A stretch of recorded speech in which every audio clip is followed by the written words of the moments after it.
అమ్మా భవాని లోకాల నేలే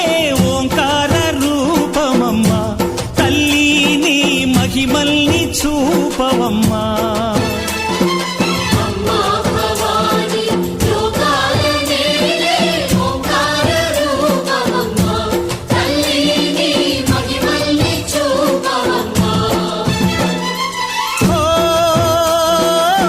సృష్టికే దీపమా